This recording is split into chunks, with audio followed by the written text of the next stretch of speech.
Quantic Media.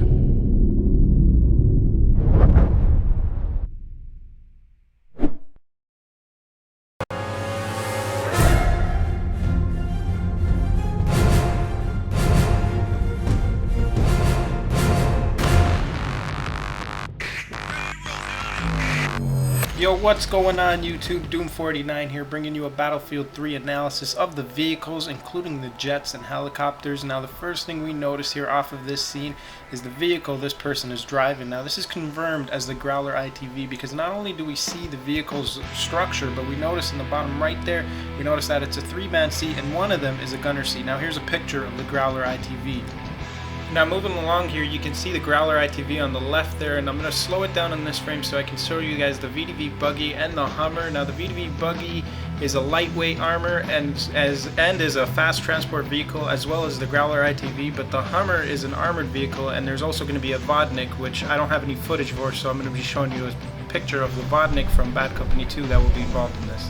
Now moving on to the infantry fighting vehicles, the first one we're looking at is the LAV-25. That's a vehicle you just saw on the left there, and I'm going to be showing you a screenshot of that vehicle so you guys can get a better look of what that vehicle looks like.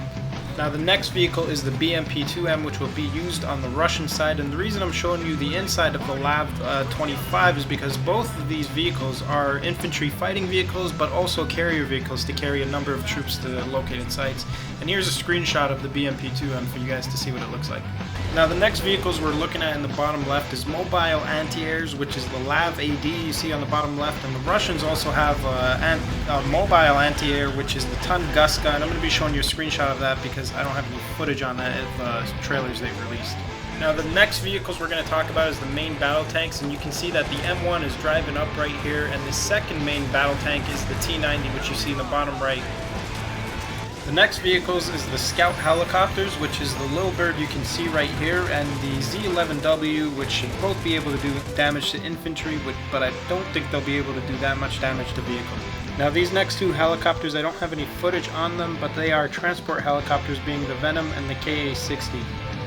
The Havoc makes its return into Battlefield 3 from Bad Company 2, but we will not be seeing the Apache, rather we'll be seeing the Super Cobra make its return from Battlefield 2 into Battlefield 3, and these are both attack helicopters. Moving on to the fighter jets, we can see the Super Hornet being seen in the cockpit right here, and that jet right there. Also the Flanker E in the top right, as you saw right there.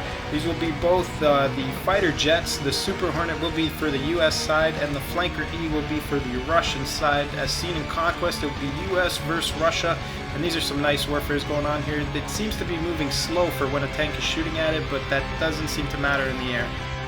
The other attack jets are the Thunderbolt seen right here in Bad Company 2, since I don't have any Battlefield 3 footage on it, but there is also the Su-39, which is the Russian attack jet, and I'll be showing you a screenshot of that. The final vehicles in Battlefield 3 are the Naval Transport, which is the RHIB, and the Amphibious Assault, which is the AAV-7A1, which actually is both land and water vehicle. Now, no vehicle is perfect without its specializations, as seen in all the Battlefield games, and there's about 14 specializations to be unlocked in this Battlefield 3.